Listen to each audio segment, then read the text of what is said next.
একজন dirt racer হিসেবে আমি এক্সপেক্ট করেছিলাম আমাকে বলা হবে যে কিভাবে মোটরসাইকেল কাদা পানির মধ্যে রাইড করতে হয় কিংবা কিভাবে ডার্ট রেস করতে হয়। তা না, আমাকে বলা হয়েছে কিভাবে বাইক চালানো শিখতে হয় সেটা দেখানোর জন্য। যদিও এই ভিডিওটা দেশি বাইকারের পথ চলার শুরুতে করা দরকার ছিল, তবে এতদিন পরে করার উদ্দেশ্য হচ্ছে যারা নতুন চালানো শিখবেন তাদের জন্য যেন এই ভিডিওটা হেল্পফুল হয়। আজ আমরা মোটরসাইকেল চালানোর প্রতিটা ধাপ হাতে কলমে শেখার চেষ্টা করব এবং এই ধাপগুলি মনোযোগ সহকারে দেখে বোঝার চেষ্টা করলে খুব সহজেই আপনি মোটরসাইকেল রাইড করতে পারবেন। তাহলে চলুন দেখে আসি মোটরসাইকেল চালানো শিখতে হলে কি কি করতে হয়। মোটরসাইকেল চালানো শেখার পূর্বেই মোটরসাইকেলের বেসিক কিছু পার্টস এবং তাদের কাজ সম্পর্কে জেনে নেওয়াটা জরুরি। হ্যান্ডেলবারের বাম পাশে যে লিভারটি দেখতে পাচ্ছেন এটা ক্লাচ লিভার। এই ক্লাচ লিভারটি পুল করলে ইঞ্জিন থেকে চাকায় পাওয়ার যাওয়া বন্ধ হয়ে যায় এবং হ্যান্ডেলবারের ডান পাশে যে লিভারটি দেখতে পাচ্ছেন এটা ফ্রন্ট ব্রেক লিভার। এই ফ্রন্ট ব্রেক লিভারটি পুল করলে ফ্রন্ট ব্রেক অ্যাক্টিভ হয়ে যায়। এখন আমি যেটা ধরে টুইস্ট করছি এটা থ্রোটল বা অ্যাক্সিলারেটর। মূলত বাইকের স্পিড কম বেশি করার জন্য এই থ্রোটল বা অ্যাক্সিলারেটর কম বেশি করা হয়। আমার ডান পা যে প্যাডেলের উপরে রয়েছে এটা রেয়ার ব্রেক প্যাডেল। এই ব্রেক প্যাডেলটি প্রেস করলে রেয়ার ব্রেক কাজ করবে।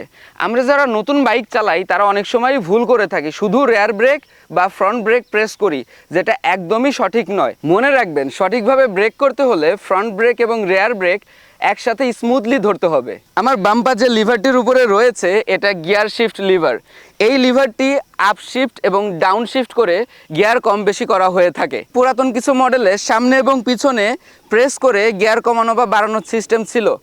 এখন বর্তমানে ম্যাক্সিমাম মোটরসাইকেলেই 5টা বা 6টা গিয়ার ট্রান্সমিশন সিস্টেম থাকে, যেখানে প্রথম গিয়ারের জন্য ডাউন শিফট করতে হয় এবং বাকি গিয়ারগুলোর জন্য আপ শিফট করে একে একে গিয়ার বাড়াতে হয়। তবে গিয়ার নিউট্রাল করতে হলে আপনাকে সবগুলো গিয়ার সামনে ডাউন শিফট করে দেন হালকা আপ শিফট করে গিয়ার নিউট্রাল করতে হয়। তাহলে চলুন এখন আমরা প্র্যাকটিক্যালি চালিয়ে দেখার চেষ্টা করি কিভাবে মোটরসাইকেল চালানো শিখতে হয়। তবে তার আগে বলে রাখি, মোটরসাইকেল চালানো শেখার জন্য ফাঁকা মাঠ, খালি পার্কিং লট এবং নির্জন রাস্তায় গিয়ে মোটরসাইকেল চালানো শেখা ভালো। এবং অবশ্যই মোটরসাইকেল চালানো শেখার সময় একটা সার্টিফাইড হেলমেট, গ্লাভস এবং জুতা পরে নিতে হবে। প্রথমেই মোটরসাইকেলটি চাবি দিয়ে ইগনিশন সুইচ অন করতে হবে। এরপর মোটরসাইকেলটি নিউট্রাল রেখে স্টার্ট করে নিতে হবে। স্টার্ট করার জন্য কিছু মোটরসাইকেলে শুধু কিক স্টার্টার থাকে, তবে বর্তমানে ম্যাক্সিমাম মোটরসাইকেলেই সেলফ স্টার্টার রয়েছে। আমাদের মোটরসাইকেলটিতেও সেলফ স্টার্টার আছে। তাহলে চলুন এখন মোটরসাইকেলটি স্টার্ট করে চালিয়ে দেখি। আমার মোটরসাইকেলের ইগনিশন অন করা আছে।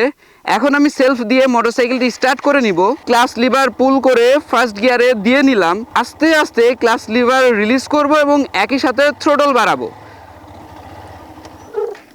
ওয়েট, এইখানেই আমরা মোটরসাইকেল চালানো শিখতে গিয়ে সবচেয়ে বড় ভুল করে থাকি। হয় একবারে ক্লাচ রিলিজ করে দিই অথবা থ্রোটল একবারে বেশি বাড়িয়ে ফেলি। সেক্ষেত্রে যেটা হয় সেটা আমি এখন আপনাদেরকে ডেমনস্ট্রেট করে দেখানোর চেষ্টা করব। থ্রোটল না বাড়িয়ে ক্লাচ একবারে রিলিজ করে দিলে মোটরসাইকেল ধাক্কা দিয়ে থেমে যাবে। আর যদি থ্রোটল বেশি করে দেওয়া হয় তাহলে মোটরসাইকেল জাম্প করে আনব্যালেন্সড হয়ে পড়ে যাওয়ার সম্ভাবনা থাকে। তাহলে সঠিক নিয়মটা হচ্ছে ক্লাচ লিভার পুল করে ফার্স্ট গিয়ারে শিফট করে আস্তে আস্তে ক্লাচ রিলিজ করব এবং একই সাথে থ্রোটল বাড়াবো। তাহলেই মোটরসাইকেল রান করা শুরু করে দিবে।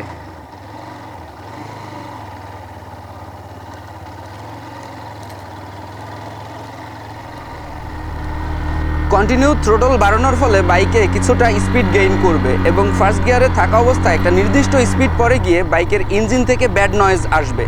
তখন ক্লাচ লিভার পুল করে সেকেন্ড গিয়ারে শিফট করতে হবে। এভাবে প্রয়োজন অনুযায়ী ধাপে ধাপে গিয়ার শিফট করে টপ গিয়ার পর্যন্ত ব্যবহার করতে পারবেন।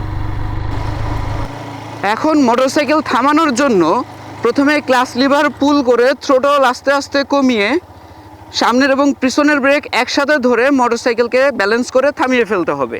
এভাবেই খুব সহজেই মোটরসাইকেল চালানো শিখে যেতে পারবেন। আমরা আজকের ভিডিওর প্রায় শেষ পর্যায়ে চলে এসেছি। তবে ভিডিও শেষ করার আগে কিছু কথা না বললেই নয়। মোটরসাইকেল চালানোর সময় মাটিতে বা হ্যান্ডেলবারের দিকে না তাকিয়ে মোটরসাইকেলের কিছুটা সামনের দিকে তাকিয়ে রাইড করতে হবে। মোটরসাইকেল চালানো শেখার সময় আমরা স্বাভাবিকভাবেই কিছুটা নার্ভাস থাকি, যে কারণে হুট করে কিছু সামনে চলে আসলে আমরা প্যানিক হয়ে যাই। এমত অবস্থায় ফর্মুলা একটাই, ক্লাচ লিভার পুল করে সামনের এবং পিছনের ব্রেক একসাথে ধরে মোটরসাইকেল থামিয়ে ফেলতে হবে। মোটরসাইকেল চালানো শেখার পরে সরাসরি হাইওয়েতে না গিয়ে প্রথমে খোলা মাঠে, এরপর লোকাল রোডে চালিয়ে ভালোভাবে শিখে তারপরে হাইওয়েতে রাইড করা উচিত। মোটরসাইকেল চালানো শেখার জন্য চাইলে আপনার পরিচিত বড় ভাই বা বন্ধুর হেল্প নিতে পারেন। কমেন্ট করে জানান আপনি কোন বাইক দিয়ে মোটরসাইকেল চালানো শিখেছেন এবং কোন ভাই বা বন্ধু আপনাকে মোটরসাইকেল চালানো শিখতে হেল্প করেছে। সো আজকের মতো এ পর্যন্তই। সবাই ভালো থাকবেন, সুস্থ থাকবেন এবং অবশ্যই মোটরসাইকেল রাইড করার সময় একটা সার্টিফাইড হেলমেট ব্যবহার করবেন। আর মোটরসাইকেল সম্পর্কিত যে কোনো তথ্য জানতে ভিজিট করতে পারেন deshibiker.com-এ। Live free, ride safe.